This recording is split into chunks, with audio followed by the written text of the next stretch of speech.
Hey guys, welcome back. Happy Christmas, belated, but not really. It's still 12 days of Christmas. It's a thing.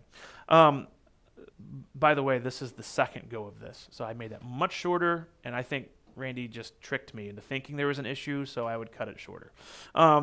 All that to being said, I really hope that your Christmas day was joy filled, and that you got to spend time with people that matter and mean a lot to you. I hope that you were reminded of the greatest gift we have, of the gift of Jesus coming here, our King leaving his throne and incarnating himself here on earth, as Philippians talks about, him becoming, putting on flesh, and being faithful to his mission, faithful to his Father, faithful to the love and his goal for us and for all of creation, to the point of dying on a cross, of dying, one, but two, descending even more of the type of death that a criminal would have had, dying on a cross. And so just the escalation, or the amount of humility that our King showed, I pray that as we recognize the cradle rests in the shadow of the cross. Without Christmas, you cannot have Easter. I just hope that the reality of that was something that God blessed you with in a new way. And continues to. Again, like I said, 12 days of Christmas. Happy Christmas. So today, I'm going to be really short. I know some of you are thinking, yeah, right, you say that a lot, but truly, I have a text and some questions, and then I'm sending you on your way, unless I can think of other things to say, which I can hear some of you right now going, no, okay? But Luke chapter 2 is where I'm going to be. Luke chapter 2. And I know Luke chapter 2 is typically a really famous Christmas text, yes.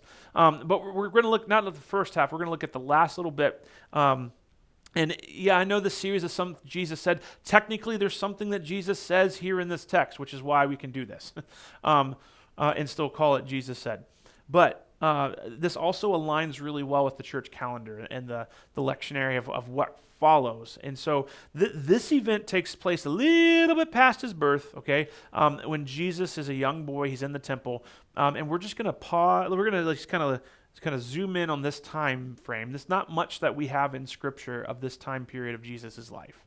But I think maybe there's something that we can glean from this and ask God to make us pause in this season, and as we look at this part of Jesus' life.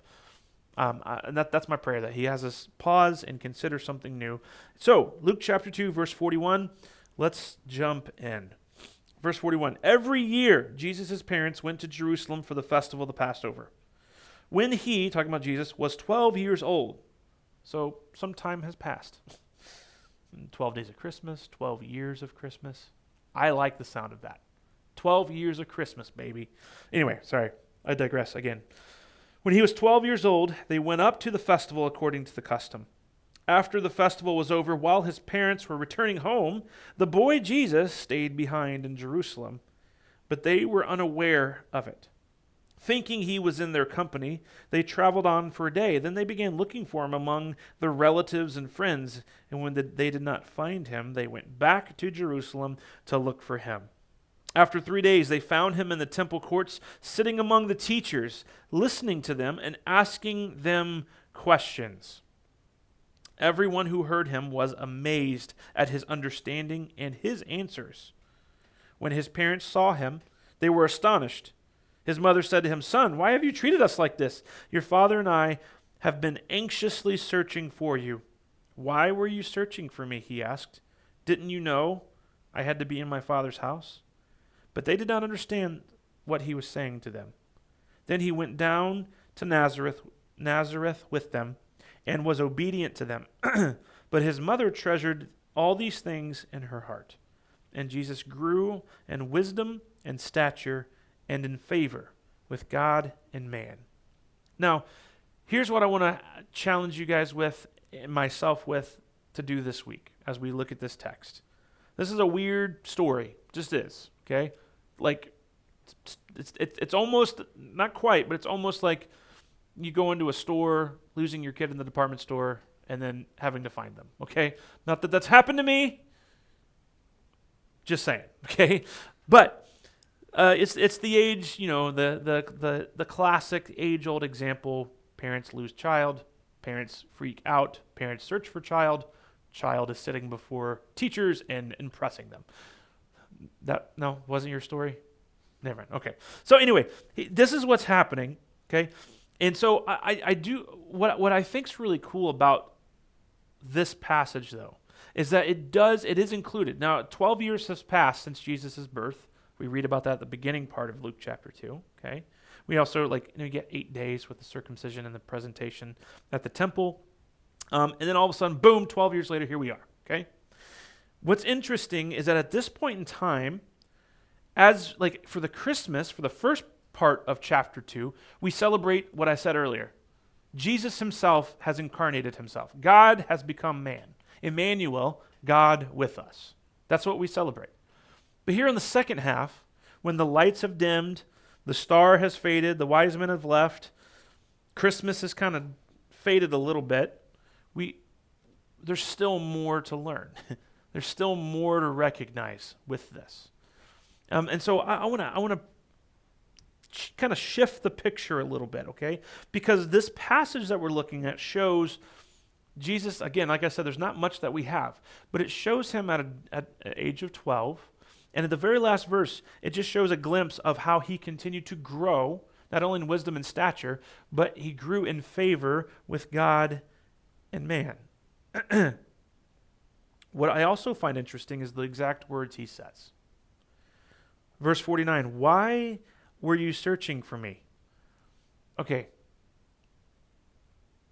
I think even as a kid, if I was lost or my parents weren't with me, and they come running up, frantic, and they say, they had already asked, son, why have you treated us like this? Your father and I have been anxiously searching for you. I would kind of put 2 and 2 together. Oh, you lost me. Or I wasn't where I was supposed to be. I would think I wasn't where I was supposed to be. But notice, he says, why were you searching for me? Didn't you know I had to be in my Father's house? I'm exactly where I'm supposed to be. I think asking or looking at these things that Jesus says in response to his parents' anxiety, in response to his parents' searching, and in response to his parents' expectations even. He's a child. He's going to journey with us. But yet here he is, not journeying, but in his Father's house. This is the post-Christmas reality. I think we have to come down from the high of Christmas, okay? I hate it. I don't want it. I want to keep Christmas around forever. That's my prerogative. That's my opinion, okay? It's the right one, but it's fine, okay? The high of the nativities, the lights, the songs, the angels, the shepherds, the stars, all of those have begun to fade. Remember, 12 years. Now, and it starts off this section. Every single year, Jesus' parents went to Jerusalem for the festival of the Passover. They're routine. Family routines. They're kicking in, okay? But in this verse, breaks the routine a little bit. Because I wonder a little bit, why not at year 11? Why not at year 10? Why not at year 9? Why year 12? I don't have an answer for that. I'm just curious. But what's interesting is at this point, when he's 12, he's not walking back with them. He's staying in his Father's house. And this break of routine causes us and reminds us that the purpose of Jesus' incarnation wasn't just to remain a baby. The purpose of the incarnation was him to continue to grow, continue to be obedient to his Father. Remember, he said, I must be in my Father's house. His purpose was to grow and to lead a life of devotion and faithfulness to God and to his mission. And so I think a little bit here, and this might be challenging to see, but as we leave the narrative of Luke chapter 1 or Luke chapter 2, the first half of the baby Jesus, and now we're getting into 12-year-old Jesus. Now, I could make a joke of it couldn't have been 13-year-old Jesus because we all know teenage years aren't great. Okay? That's a joke. Sorry, teenagers. But I was one. I can say that, I guess. Sure. I don't have one as my own as a parent yet, but I'm close. Okay? So, but here we go. I also want to highlight the fact that as this transition happens in Luke chapter 2, we recognize, according to liturgy and church calendar and lectionary of teachings or passages that are taught on the Christian church calendar, this is the text or around the text that's close to New Year's. And I don't want to just gloss over that. Traditionally, we've used the last Sunday of the year to be a celebration Sunday, and it totally is definitely something to celebrate, yes. But I want to ask you something as we approach the new year and tie it in with Jesus' question. His question is, do you not know that I must be in my Father's house? Okay, I want to ask you, as we approach the new year and as you think of Jesus' question, does it cause you to reflect on where we've been looking for him? In this story, a lot of times when we read the Bible, I don't know if you do this, I know I do this, sometimes I find myself identifying with Jesus a lot more. Partially because I want to become like him. Sometimes, though, and I think in this text, maybe it would be really good for us to identify with his parents. They were searching for Jesus where they expected him to be, not where he was. Now, he explains, this is where I'm supposed to be. And so I wonder a little bit if this is a good time, especially as we approach the new year. You might make New Year's resolutions, you might not, I don't know. I would encourage you to look at a rule of life. I know I've been really bad, and this is a confession, at following up with everybody and leading us through another quarter for our community 3x3 rule of life. But I hope that you take some time to do that. I really do. It's not just another thing to do, as we talked about last week at the end of the Sermon on the Mount. These are the things, these are like the scaffolding that helps us. The trellis, here we go, let's bring that word back. It's the trellis that helps us produce more fruit. And remember, the fruit comes out of a reality. It verifies a reality, okay? But this is something I wrote down. With Jesus, as we approach the new year, Jesus' question, did you not know I must be in my Father's house, invites us to reflect on where we are currently or have been looking for him and what quote-unquote business we have been prioritizing in our own lives. What have we been prioritizing? It might be good. Look at the fruit. But maybe it's bad. Again, like I said last week, we tried to emphasize, don't take this as a condemnation, take it as an invitation. You can still search him. So here's the questions that I want to ask you to leave with you, and I want you to go back through and take this. This is your homework. Yes, I'm done after this. So this is your homework. Go do this, okay? Go back and read this section of Jesus, the boy Jesus in the temple, the last part of Luke chapter 2. And I want you to think about these questions. Number 1, am I looking for Jesus in the place I expect him to be? Like I expect him to be, the expectations that Patrick has for Jesus, that I have placed on Jesus. Am I looking for him in the places where I expect him to be or where he actually is? Sometimes there's a difference, and if there is a difference, that reveals a lot that as we approach this new year might help you make some good decisions to start afresh. Turn a page. Become new again. Sometimes we place unjustified expectations on Jesus, and he has no intentions of living up to them. And so we might feel let down, but really he hasn't let us down. He's exposing an idol in my life when that happens. Question 2, how can I make my Father's business? Father's business, he says, I was in my Father's house, and some translations say Father's business. How can I make the business of the Father, or of God, my primary focus in the coming year? And number 3, this is actually going to look at Mary's reaction in verse 51. Then he went down with them to Nazareth and was obedient to them, but his mother treasured all these things in her heart. And here's my last question or whatever. In the quiet years or whatever, post the story. Because if you look, it jumps. Chapter 3 of Luke jumps all of a sudden to John the Baptist, and then boom, chapter 4, Jesus in the wilderness, okay? It jumps quite a bit. So we're not told much, if anything at all, from 12 to 30-ish, okay? That's a long span. All we're told is Mary treasured up all these things and pondered them in her heart, and then Jesus continued to grow in wisdom, stature, and in favor with God and man. That's what we're told. So bear with me. Let me be creative for just a moment. Much like Mary was reflecting on these in her heart, what might the quiet years... So let me rephrase this. In the quiet years after the excitement of Christmas, how can you, in the example of Mary, contemplate and process through this story? There might not be much, because I know that's hard to comprehend. I know I just spoke in riddles, and I'm sorry, okay?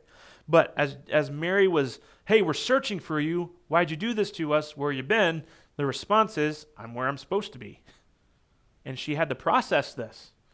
Is there something with, again, I think it goes back to your expectations and where you expect Jesus to be versus where he actually is. Are they the same?